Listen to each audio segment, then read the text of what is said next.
we do have species which have really adapted quite well to the urban areas in Hong Kong and also the urban fringe, so fringe with the forest areas. And those include animals like the porcupines, who we're getting more and more sightings these days of porcupines in urban areas, in people's gardens and crossing roads in urban areas. So they're starting to come out of the forest.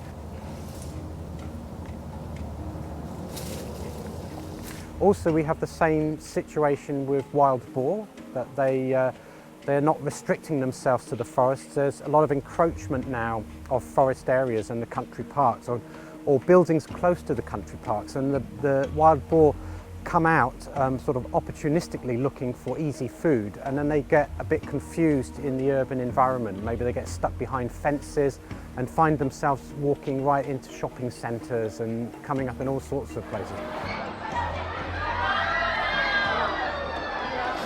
We recently received a barking deer, which generally the barking deer don't like to get caught in urban areas. They're quite nervous animals and they like to stay in the forest, but even the barking deer sometimes stray across a road and then find themselves stuck in a more sort of urban environment. Barking deer really sounds exactly like a dog. If you're up on the hillside, it's actually quite spooky sometimes, because you might be just wandering along a small country lane and then suddenly this barking comes out of the forest. We heard this insane noise and I can't even explain it. What was that? What was that? Let's get out of here. Seriously.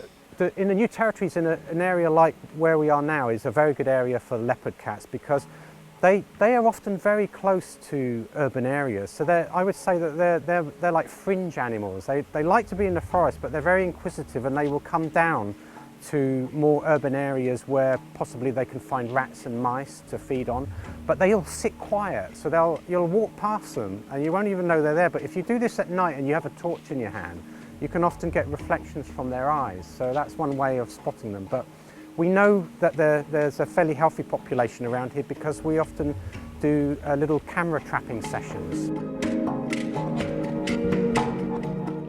We also have some more arboreal type of mammals, like the civet cat, the masked palm civet, which actually quite a few people do get to see these days, because the masked palm civets do wander down into the urban parks.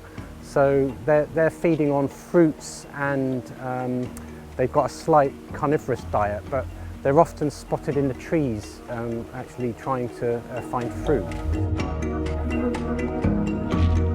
We also have 27 species of bats in Hong Kong, and at least 5 of those species are quite urbanised. They're really well adapted to the urban areas. Even in air conditioners, they managed to find a way into air conditioners and roost inside those.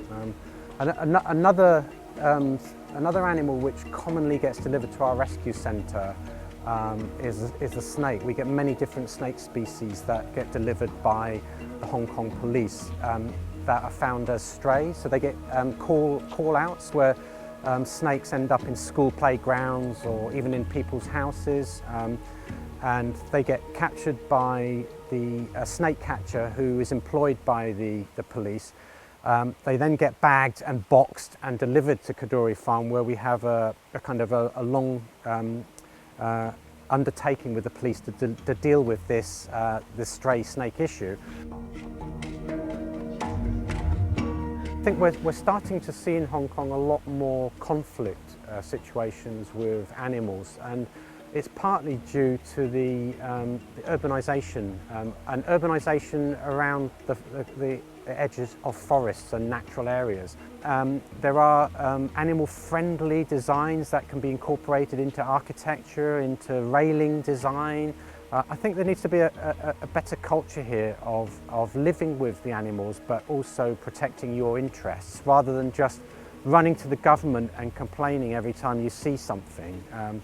Because actually, I think we're lucky. I think we're all lucky to be so close to the wild areas, and yet we're also right next to the metropolis, the commercial districts, the shopping areas. So I think it's quite unusual to find a place like Hong Kong, which is so rich in its biodiversity and yet so close to real urban areas.